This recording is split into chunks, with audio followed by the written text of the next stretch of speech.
Hello students, आज हम लोग पढ़ेंगे इलेक्ट्रिक पावर।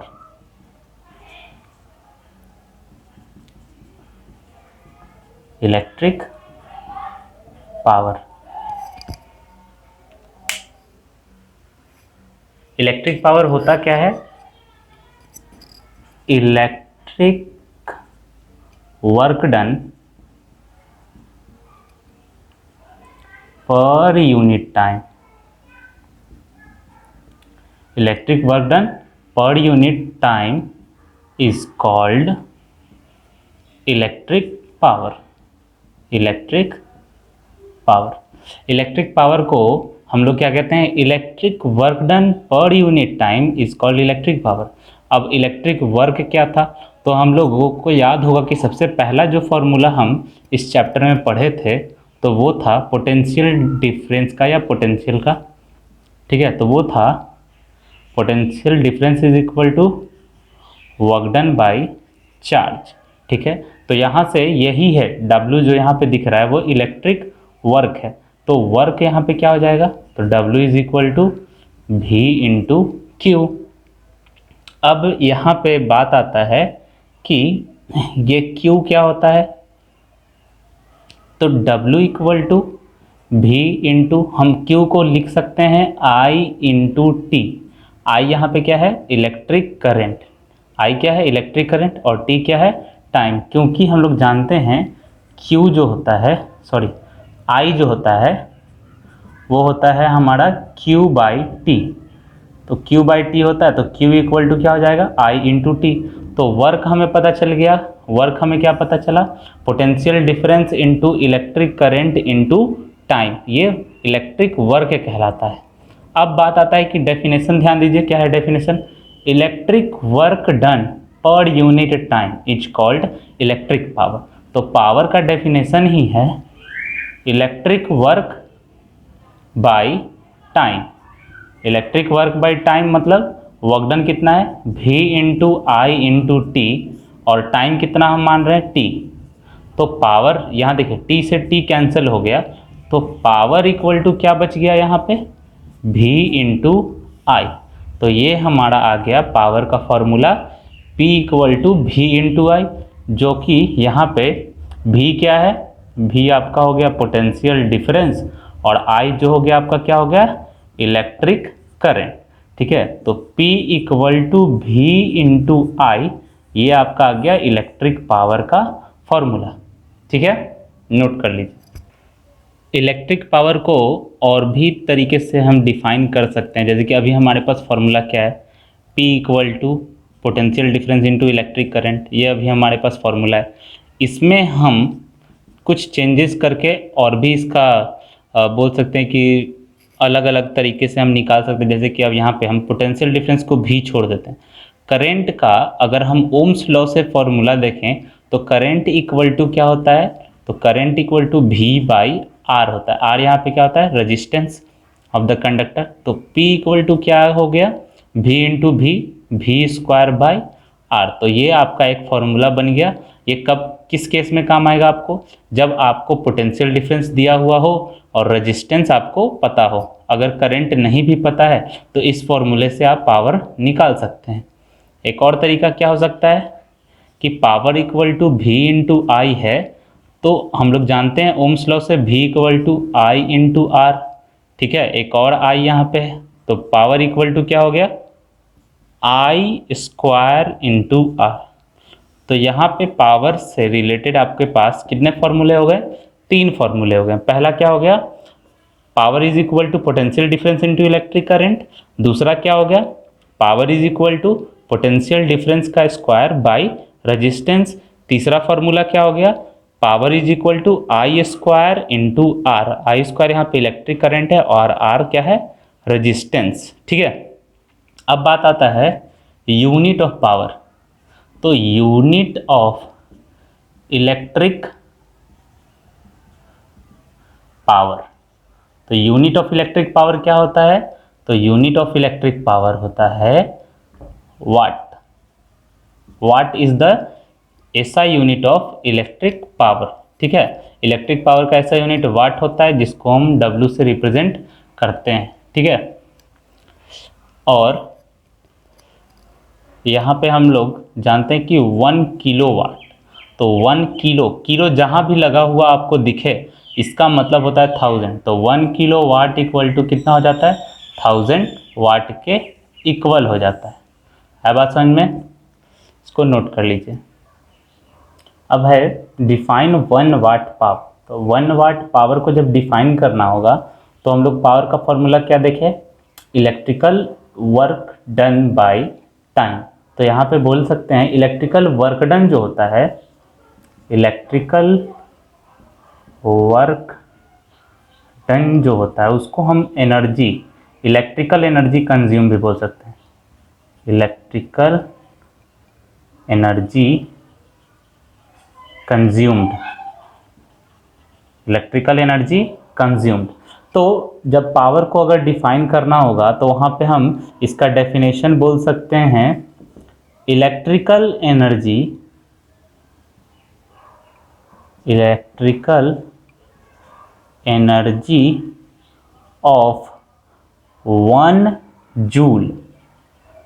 जूल क्यों? क्योंकि joule is the SI unit of work और एनर्जी। जूल क्या है? एसआई यूनिट ऑफ वर्क भी है और एनर्जी का भी एसआई यूनिट जूल है।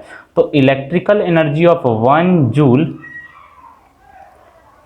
Consumed, electrical energy of 1 joule consumed per unit time, per unit time is called, per unit time is called 1 watt, is called 1 watt. तो 1 वाट का definition यहाँ से क्लियर होता है कि 1 वाट क्या है, electrical energy of 1 joule consumed per unit time. मतलब कि अगर 1 सेकेंड में, यूनिट टाइम का मतलब 1 सेकेंड की बात हो रही है, तो 1 सेकेंड में अगर 1 जूल एनर्जी अगर हम कंज्यूम करते हैं तो उस समय जो पावर होगा वो कितना होगा, 1 वाट पावर होगा। तो यहाँ पे हम लिख सकते हैं ऐसे, 1 watt is equal to 1 joule by 1 second. ठीक है, तो ये हो गया आपका यहाँ पे 1 वाट का डेफिनेशन कंप्लीट। समझ में आ गया? नोट कर लीजिए। अब हम लोग बात करते हैं इलेक्ट्रिकल एनर्जी के बारे में। इलेक्ट्रिकल एनर्जी, इलेक्ट्रिकल एनर्जी क्या होता है? तो पावर इनटू टाइम क्या होता है? इलेक्ट्रिकल एनर्जी क्या हो जाता है? Electrical power into time. तो इलेक्ट्रिकल पावर की बात करें तो इलेक्ट्रिकल एनर्जी को हम ई से रिप्रेजेंट करते हैं, पावर यहाँ पे पी हो गया और टाइम टी। तो हम पावर का फॉर्मूला देख चुके हैं, 3 फॉर्मूला होता है हमारे पास पावर का, उसमें से हम सबसे पहला वाला यूज करते हैं। तो सबसे पहला वाला जो था वो क्या था, V इंटू आई इंटू टी। तो यहाँ पे V इंटू आई मतलब potential difference into electric current into time अगर हम करते हैं तो ये हमारा क्या हो गया, पावर का फॉर्मूला बन गया। ठीक है, ये इलेक्ट्रिकल एनर्जी का फॉर्मूला बन गया। अब हम लोग बात करते हैं SI unit of electric energy, SI unit of electrical energy, electrical energy. तो SI unit of electrical energy क्या होता है, जूल। क्या होता है? Joule is the SI unit of electrical energy. अब एनर्जी का फॉर्मूला मेरे पास है, पावर का फॉर्मूला है, तो अब हम लोग कुछ क्वेश्चन देख लेते हैं, इसके बेस्ट क्वेश्चन नोट कर लीजिए इसको। यहाँ पे देखिए क्वेश्चन है, an electric bulb is rated 220 volt and 100 watt when it is operated on 110 volt the power consumed will be। अब यहाँ पे एक इलेक्ट्रिक बल्ब है जिसका रेटेड हम लोग देख रहे हैं 220 वोल्ट, मतलब कि 220 वोल्ट पे वो चल सकता है और उसका पावर जो है वो 100 वाट के इक्वल है। when it is operated on 110 volt, तो जब उसको हम 110 वोल्ट पे ऑपरेट करेंगे मतलब चलाएंगे तो उस समय उस कितना पावर कंज्यूम करेगा, समझे? तो ध्यान दीजिए यहाँ पे आपको सबसे पहले भी दिया हुआ है, गिवन में अगर लिखना चाहे तो गिवन ऐसे करके हम लोग लिख सकते हैं, गिवन पोटेंशियल डिफरेंस का वैल्यू दिया हुआ है V इक्वल टू 220 वोल्ट जब पोटेंशियल डिफरेंस कितना हो 220 वोल्ट, तो उस समय पावर का वैल्यू कितना है 100 वाट। ठीक है, उस समय पावर रेटिंग क्या है 100 वाट।